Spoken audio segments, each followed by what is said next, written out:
मुडके साहित्यरत्न संस्थेच्या माध्यमातून गेली 22-23 वर्ष मी सामाजिक क्षेत्रात काम करतो आहे आणि सध्या समर्थ सोशल फाउंडेशन कोल्हापूर या संस्थेसोबत जोडून आहे।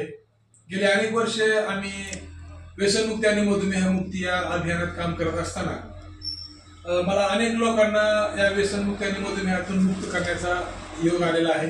सुदैवाने आज आम्ही परांडा या ठिकाणी आहोत आणि परांडा या ठिकाणी अंकुश जाधव सर हे जिल्हा परिषदेला मुख्याध्यापक म्हणून कार्यरत आहेत।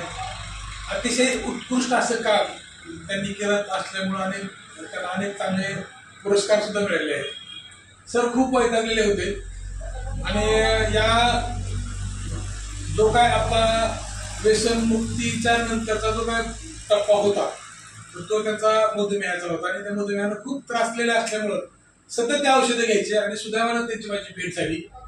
विक्रम शिंदे माझ्यासोबत असतात, आम्ही सामाजिक क्षेत्रात काम करतो। पण त्यांनी सांगितले की सर तुम्ही अँटॅक्स घ्या आणि टी वापरता, मला एकदा वापरून तर बघू द्या, कारण मला झोप येत नाही, मला चेन नसते, सारखी माझी शुगर वाढलेली आहे। तर त्या दृष्टीने सर मला तुम्हाला विचारायचंय की खरंच अँटॅक्स डी आणि टी मुळे तुमच्यात काय बदल झालाय, काय फरक वाटतो तुम्हाला, आणि आता जी काय तुम्ही कोर्स सुरू केलाय तेव्हापासून तुमच्यातले जे काही चेंजेस आहेत ते जर आमच्या श्रोत्यांना सांगितलं तर खूप चांगलं होईल।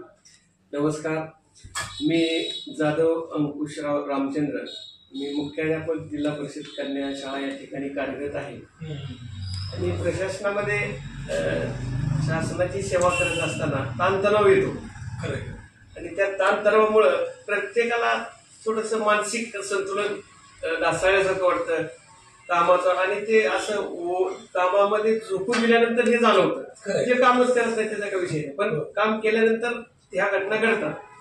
ते करत असताना थोडं माझाही काही प्रॉब्लेम, माझे शारीरिक कमकुवत असेल, मला काही वेगळ्या गोष्टी असतील, पण त्याच्यामुळं मला ज्या वेळेला थोडा त्रास जाणवू लागला त्यावेळेला मी बऱ्याच डॉक्टरांची तपासणी केली, सांगितलं सर म्हणजे तुम्हाला शुगर आहे, बराच इलाजही केला पण तरीही काही फरक पडत, तेवढ्या पुरता आराम वाटायचा।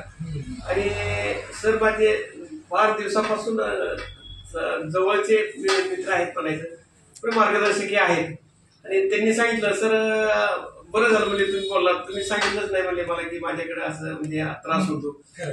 त्यांनी ऐकला आणि मग बरोबर आहे सर, आणि मग त्यांनी सांगितलं सर माझं एकदा ऐका म्हणजे हे जे माझ्याकडे जे आयुर्वेदिक औषध आहे अँटॉक्स टी आणि अँटॉक्स टी हे तुम्ही एकदा वापराच।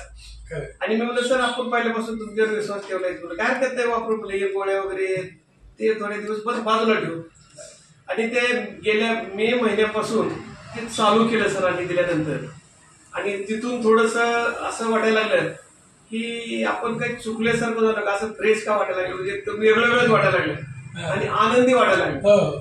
मग आमचे स्टाफ मधले म्हणायचे आता जरा फ्रेश वाटायला लागला, जरा हसता काय म्हणजे शुगर कमी झाली का, म्हणलं हो कमी झाली, आणि सध्या म्हणलं अँटॉक्स टी आणि अँटॉक्स डी आमचे मित्र जे आहेत घोटके सर सोनाचे त्यांनी ते औषध दिलेलं आहे, ते घेतल्यापासून जरा असं रिलॅक्स वाटत, झोप चांगली येते सर। फक्त मला हेच विचारायचंय की जसं तुम्ही आता मे पासून सांगितलं तर सुरुवातीला तुमचा HbA1c किती होता आणि आता किती आहे, तुम्हाला आता जेवणानंतर आणि जेवणापूर्वीची शुगर जर सांगितली तर असं की श्रोता आहेत त्यांना पण लक्षात येईल। जेवणाच्या अगोदर माझी शुगर सरासरी 200 असायची आणि जेवल्यानंतर खूप लांब जायची, 280-300चा टप्पा काढायचा, आणि मग असं दर असं जाणवायचं शरीरात, शुगर जास्त वाढली की व्हायब्रेट व्हायचं सगळं, असं का होतंय म्हणजे तेवढा त्रास व्हायचा। मग हे औषधे जे आहेत तुमचे चालू केले तेव्हा जेवण करा किंवा नाही करा ते औषध चालू आहे, त्याच्यामुळं शरीरातला जो समतोल बिघडलेला होता तो जागेवर आल्यासारखं वाटत, आणि मग प्रत्येक जण म्हणतो आता लई तरुणासारखंच नाही नाही म्हणलं थोडस बरं वाटायला लागलं, जे आनंद आला का की आता आपण शुगर मधनं मग ढासळलो, म्हणजे तिथं 10 दिवस वाचायचे तिथं 20 दिवस वाचलं, हा फरक पडला। तुम्हाला काय ज्या गोळ्या चालू होत्या त्या गोळ्या चालू आहेत आता त्या सध्या गोळ्या माझ्याजवळ आहेत, परंतु कधीतरी काय गोड खाल्लं जास्त तरच ती एखादी गोळी खातो मी, त्या गोळीला हात लावत नाही, जाणवतं गोड खाल्लं की ते वाढलं की गोळी खायची बस तेवढा दिवस।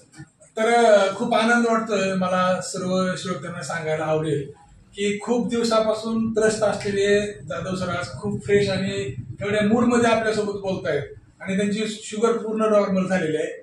फक्त कधीतरी अति गोड खाण्यात आलं किंवा आपल्याकडून पथ्य नाही पाळण्यात आली तरच फक्त सर कधीतरी गोळी खातात. पण आज नॉर्मल आहेत, समाधान आहे त्यांना. त्यांचा HbA1c मला वाटतं काहीतरी 11 11.5 होता, आज तो 6च्या रेंजमध्ये आहे. म्हणजे अतिशय चांगला रिझल्ट आलेला आहे. सर तुम्ही आपल्या असं किशोर त्यांना काय सुचवा, काय सांगाल? मी सर्वांना विनंती करतो की माझ्यासारखे जे पेशंट आहेत त्यांनी अनुभव घ्यावा, की मी सांगतो हे अगदी वस्तुस्थिती आहे, मला जो अनुभव आलाय तो. त्याच्यामुळे तुम्ही आणि तुम्ही तुमची प्रतिकार शक्ती सुद्धा त्याच्यावर अवलंबून आहे सर. खरं तुम्ही गोळ्या औषध खा, पण तुमच्या शरीराने किती साथ दिली हे सुद्धा फार महत्वाचं आहे. तुम्ही व्यायाम सुद्धा केला पाहिजे, फिरलं पाहिजे. नुसतं औषध खायचं घरी स्वरूपी आहे.